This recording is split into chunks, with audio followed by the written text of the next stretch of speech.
Sonam Wangchuk, a so called climate activist from Ladakh. आपने इसके बारे में जरूर सुना होगा, बट ये है कौन? लोगों का ये कहना है कि जो 3 इडियट्स मूवी आई थी वो इससे इंस्पायर्ड थी, बट क्या ये सच है? सोनम वांगचुक जिसने 1000 किलोमीटर का सफर तय किया लद्दाख से दिल्ली तक, बट आखिर सच्चाई क्या है? सोनम वांगचुक क्या छिपा रहा है? क्या इसके सो कॉल्ड एक्टिविज्म के पीछे कोई एजेंडा है? आज हम बात करेंगे कि ये सोनम वांगचुक की एक्टिविज्म इलेक्शन से कुछ समय पहले ही क्यों शुरू होती है। तो इसलिए हम मजबूर हुए अनशन दोबारा करने को, जो कि हमने राजघाट पर तोड़ा था। We are on a long march to New Delhi. पूरे किसान समाज का समर्थन माननीय वांगचुक जी के साथ है। आप पैसे कैसे हमेशा हर जगह 144 कैसे लगा सकते हो? हम भी पब्लिक प्लेस है तो हम भी भारत की पब्लिक है। बट उससे पहले हमें लद्दाख के बारे में जानना जरूरी है। लद्दाख का एरिया 45,000 किलोमीटर का है, जो इसे सबसे ज्यादा बड़ा और सबसे कम पॉपुलेटेड बनाता है। लद्दाख का काफी बड़ा हिस्सा अंडर डेवलप्ड है और दूसरी तरफ चाइना अक्साई चीन में कॉन्टिन्यूसली इंफ्रास्ट्रक्चरल डेवलपमेंट किए जा रहा है। Well, 60 kilometers east of the Depsang Plains in northern Ladakh, Chinese forces have begun carving tunnels and shafts to construct multiple reinforced shelters and bunkers for soldiers and weaponry.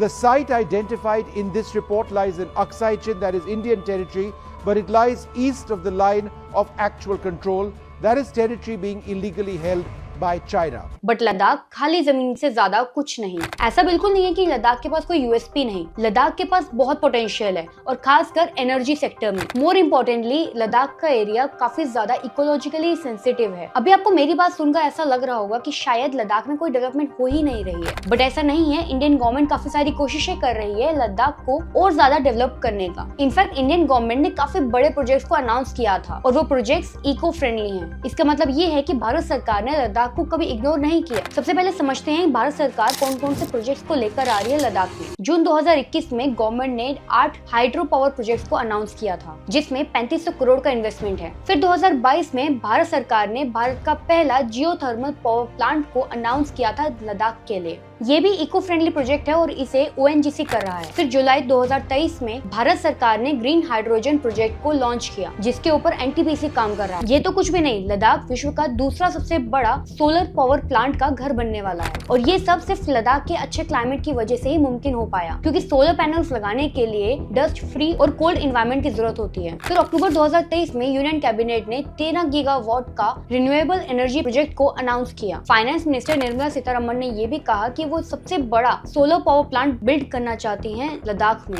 The interstate transmission system for evacuation and grid integration of 13 gigawatt renewable energy from Ladakh will be constructed with investment of 20,700 crore, including central support of 8,300 crores. इसके अलावा ministry of transport ने 29 highway projects को approve किया लद्दाख में। अब ये सब करना बहुत जरूरी था। उसका सबसे बड़ा कारण है चाइना, क्योंकि चाइना ने अपनी side line of actual control में काफी ज्यादा डेवलपमेंट करना शुरू कर दिया है। उनके रोड नेटवर्क काफी ज्यादा बेहतर हो गए हैं, इसीलिए हमें भी अपने रोड नेटवर्क को और बेहतर बनाना बहुत जरूरी है। बट पहले ये समझना बहुत जरूरी है, जो 1000 करोड़ रुपए खर्च हो रहे हैं इन प्रोजेक्ट्स के ऊपर, ये सारे के सारे इको फ्रेंडली हैं और ये किसी भी तरह से लद्दाख या लद्दाख के एनवायरनमेंट को अफेक्ट नहीं करेगी। बट इन सभी इको फ्रेंडली प्रोजेक्ट्स के बीच में अचानक से आ टपकते हैं सोनम वांगचुक। ये है लद्दाख का दिल्ली चलो आंदोलन और आज 1 सितंबर को हम 25 किलोमीटर चल चुके हैं। दिन था 26 जनवरी 2023, जब सोनम वांगचुक ने पहला प्रोटेस्ट हंगर स्ट्राइक रखा। उनकी डिमांड थी कि जितने भी डेवलपमेंट प्रोजेक्ट्स चल रहे हैं लद्दाख में उन सबको बंद किया जाए। उसके बाद उन्होंने मार्च 2024 में सेकंड हंगर स्ट्राइक रखी। उसमें उन्होंने ऐसी डिमांड रखी जिससे सबकी आंखें खुली की खुली रह गई। उन्होंने 2 चीजें मांगी। पहले की तरह उन्होंने बोला कि सारे जितने भी डेवलपमेंट प्रोजेक्ट्स हैं लद्दाख के अंदर उन सभी को बंद किया जाए, और दूसरा उन्होंने मांग रखी कि लद्दाख को 6 शेड्यूल मिलना चाहिए। सरकार ने खुद मतलब अपने मैनिफेस्टो में पहला बिंदु रखा था कि लद्दाख को 6 शेड्यूल दिया जाएगा, मगर उस पे फिर बात खत्म होती गई। अब वो मानते नहीं। यही आवाज उठाने के लिए मैं और बहुत से वॉलंटियर्स अनशन पे हैं।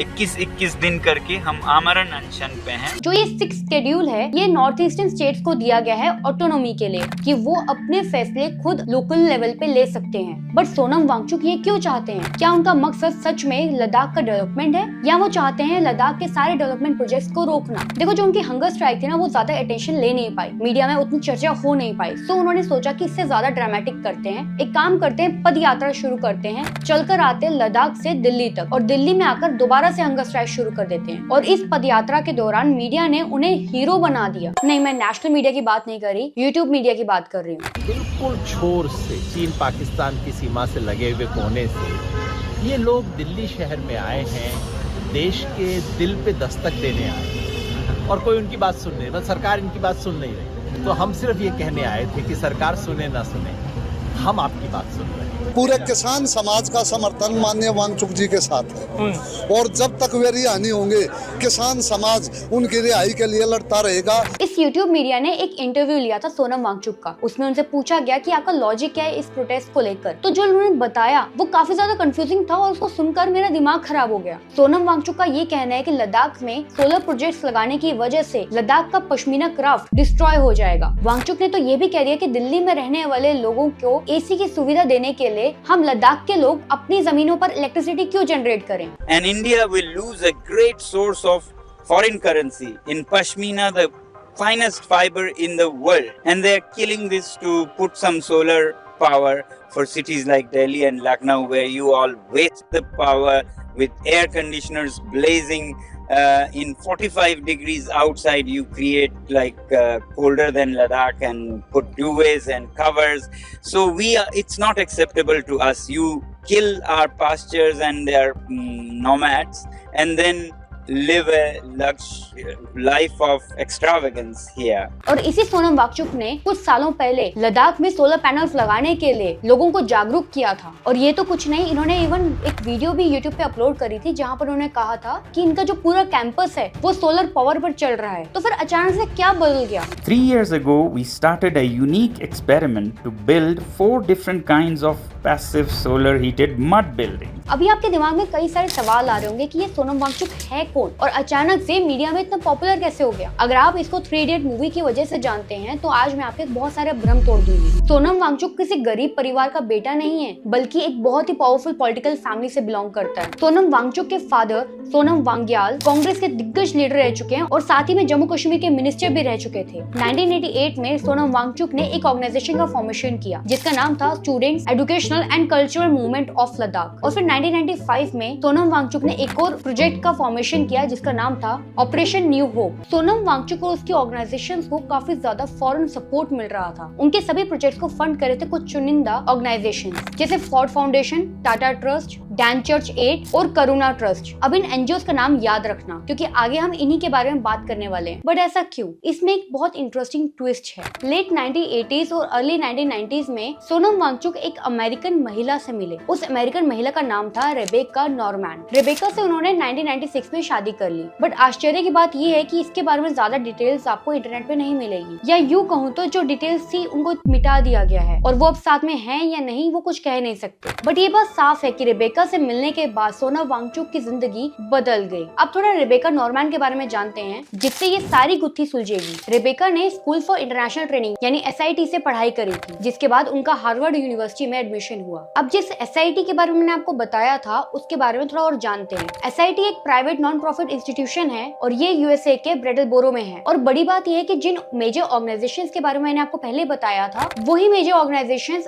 SIT को भी फंड करते हैं, जिसमें बड़े नाम है फोर्ड फाउंडेशन, जॉर्ज सोरोस का ओपन सोसाइटी फाउंडेशन और बिल गेट्स का गेट्स फाउंडेशन। अब यहाँ पर ये बात जानना भी बहुत जरूरी है कि जो रेबेका नॉर्मैन है वो जो बाइडेन की बहुत बड़ी सपोर्टर है और काफी बड़ी क्रिटिक है डोनाल्ड ट्रंप की। रेबेका और सोनम की शादी के बाद सोनम को काफी बड़ी फंडिंग्स मिलने लगी इन फॉरेन ऑर्गेनाइजेशन से। रेबेका का बस यही इन्फॉर्मेशन पब्लिक प्लेटफॉर्म पर अवेलेबल है। बट इसके बाद जो हुआ उसके बारे में आप जानकर बहुत शॉक हो जाएंगे। 2002 में सोनम वांगचुक का नाम आया था प्रेस्टिजियस अशोका फेलोशिप के अंदर और उसकी फंडिंग करी थी इन ऑर्गेनाइजेशंस ने। इनको याद रखना आगे काम आएगा। उसी साल सोनम वांगचुक का नाम अपॉइंट हुआ था लद्दाख 2025 के ड्राफ्टिंग कमेटी में, जिसका ऑब्जेक्टिव था लद्दाख में एजुकेशन और टूरिज्म को बढ़ावा देना। और ये बहुत इंपॉर्टेंट डॉक्यूमेंट था जिसे ऑफिशियली 2005 में प्रधानमंत्री मनमोहन सिंह जी ने लॉन्च किया था। और फिर 2005 से ही सोनम वांगचुक का इन्फ्लुएंस और भी ज्यादा बढ़ते गया क्योंकि उन्हें HRD मिनिस्ट्री ने अपॉइंट किया था पूर्व प्रधानमंत्री डॉक्टर मनमोहन सिंह जी के अंडर एलिमेंट्री एजुकेशन के नेशनल गवर्निंग काउंसिल काउंसिल के मेंबर के तौर पर, जो कि बहुत बड़ी बात थी। उसके बाद 2007 से 2010 तक एक डेनिश एनजीओ मेलमफॉगलिट सैमवर्क में एजुकेशन एडवाइजर के तौर पर काम किया और फिर उसे भारत में एजुकेशन रिफॉर्म लाने के लिए एजुकेशन मिनिस्ट्री के साथ पार्टनरशिप कराया। उस समय सोनम वांगचुक को सोनिया गांधी और कांग्रेस का काफी अच्छा सपोर्ट मिल रहा था और फिर 2008 में कांग्रेस ने एक सीक्रेट MOU यानी मेमोरेंडम ऑफ अंडरस्टैंडिंग साइन किया था चाइना के साथ, और ये वही साल था जब 3 इडियट्स भी रिलीज हुई थी। अगर आपको लगता है कि फुनसुक वांगडू का असली कैरेक्टर सोनम वांगचुक है, तो मैं आपको बता दूं 3 इडियट्स मूवी चेतन भगत की एक नॉवल 5.1 के ऊपर बेस्ड है। और अगर आपको अभी तक लग रहा था कि 3 इडियट्स मूवी किसी भी तरह से सोनम वांगचुक के साथ लिंक्ड है, तो उसका भी कारण ये है कि उस समय की मीडिया काफी सारे कंपैरिजन आर्टिकल्स निकाल रही थी जिसमें ऐसे बताया जा रहा था कि ये सोनम वांगचुक के साथ लिंक्ड है।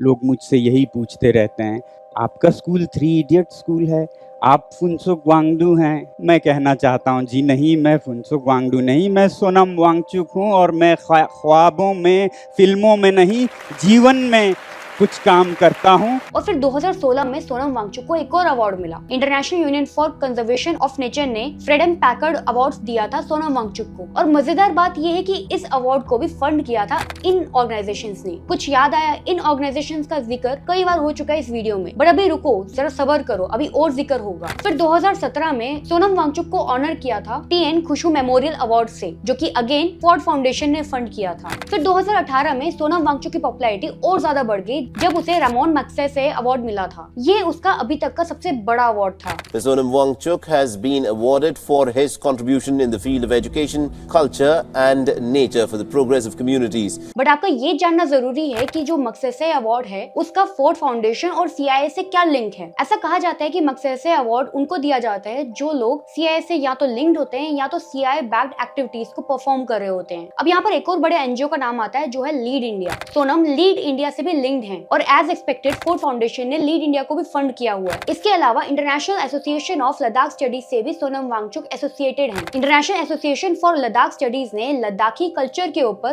4 वॉल्यूम बुक पब्लिश करी थी, जो कि आप बिलीव नहीं करोगे उस प्रोजेक्ट को किसने फंड किया था। As expected Ford Foundation. इन सभी पॉइंट से समझ आता है कि सोनम वांगचुक का CIA बैक्ड फोर्ड फाउंडेशन और कांग्रेस पार्टी से काफी अच्छे ताल्लुकात थे। 5 अगस्त 2019 तो आपको याद ही होगा जब आर्टिकल 370 जम्मू कश्मीर और लद्दाख से हटा था। उस समय बियॉन्ड चैनल के साथ एक इंटरव्यू में सोनम वांगचुक काफी ज्यादा खुश नजर आ रहे थे। उनका कहना था कि लद्दाख को सेपरेशन की जरूरत थी और वो हुआ भी, और वो बहुत खुश थे कि आर्टिकल 370 भी हटा। So this is a very old demand and dream of the people of Ladakh. Right after independence, people have raised this issue, and exactly 30 years ago in 89 August, a whole movement was started for demanding this status, and it has come finally now. People are very happy.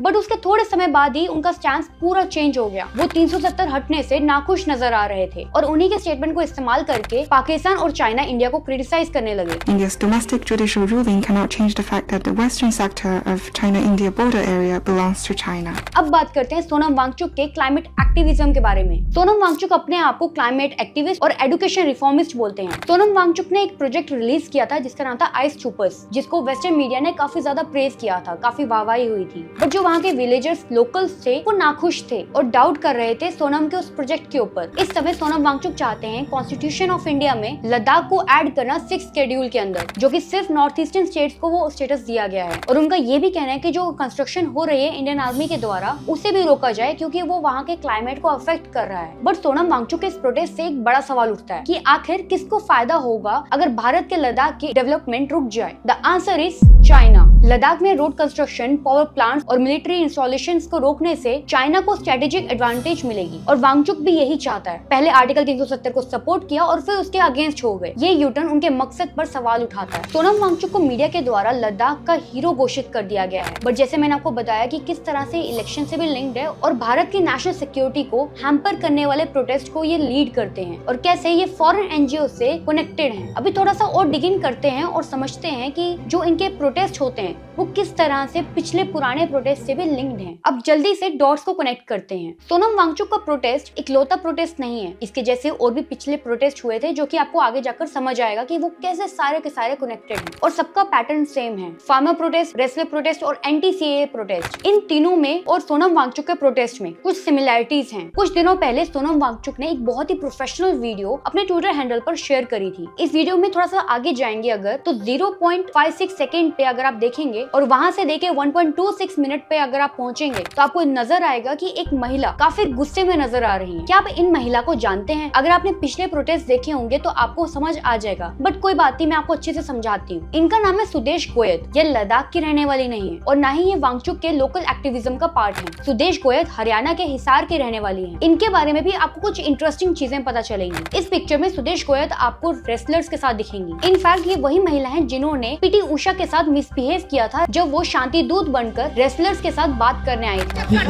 लेकिन आपने महिलाओं का अपमान किया है, क्यों नहीं करे ऐसा? जब ये मेडल लाई था तो हमने इनका सम्मान किया था।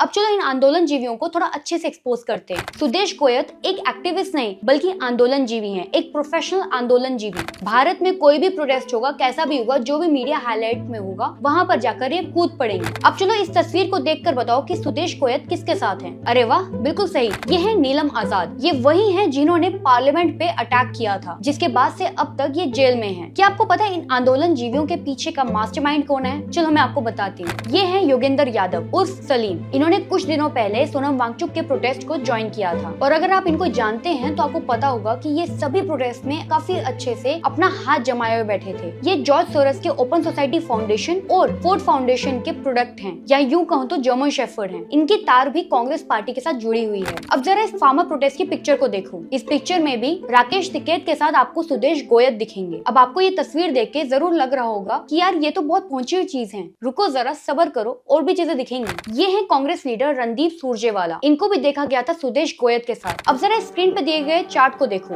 ये द क्रोनोलॉजी ने शेयर किया था बट बिल्कुल परफेक्ट है। जॉर्ज सोरस और सीआईए के साथ मिलकर फंडिंग करते हैं ओपन सोसाइटी फाउंडेशन और फोर्ड फाउंडेशन के द्वारा और कांग्रेस इकोसिस्टम इसको सपोर्ट करता है। Anti-CAA protest, farmer protest, wrestler protest और सोनम वांगचुक प्रोटेस्ट भी यहाँ पर शामिल है और सबका काम है मोदी गवर्नमेंट को टारगेट करना और नेशनल सिक्योरिटी को वीक करना। अब आपको इस डीप स्टेट का एजेंडा समझ आ रहा होगा, बट ये लोग चाहते क्या हैं? पहला, इंडिया की डेवलपमेंट रोकना। दूसरा, लद्दाख और कश्मीर रीजन को जितना इनसिक्योर कर सको उतना करो। तीसरा, ग्लोबली इंडिया की इमेज बद से बदतर कर दो इन प्रोटेस्ट का सहारा लेकर, क्योंकि ये सारे ऑर्गेनाइजेशंस एक साथ कनेक्टेड हैं, सारे प्रोटेस्ट एक साथ कनेक्टेड हैं किसी न किसी तरह से और इन सभी चीजों को इन्फ्लुएंस करने वाला भी एक ही पॉलिटिकल पार्टी है, that is Congress. In foreign funded agendas को भारत के फ्यूचर के साथ खेलने मत दो। सो लेट मी नो, आपको क्या लगता है? क्या सोनम वांगचुक सच में लद्दाख की परवाह करते हैं या फिर वो फॉरेन इंटरेस्ट का एजेंडा रन कर रहे हैं? मैं नहीं कहती कि सारे प्रोटेस्ट फेक होते हैं या फंडेड होते हैं। जिस तरह से वेस्ट बंगाल में डॉक्टर्स का प्रोटेस्ट हो रहा है वो बिल्कुल भी फंडेड नहीं है। अगर होता तो आपके टाइमलाइन पर 100 बार उसकी पोस्ट आ गई होती, कई सारे ऑपोजिशन के नेता वहाँ पर जाकर बैठ गए होते। मीडिया का काम है कि कुछ लोगों को हीरो बनाना, बट क्या उनको हीरो बनने का हक है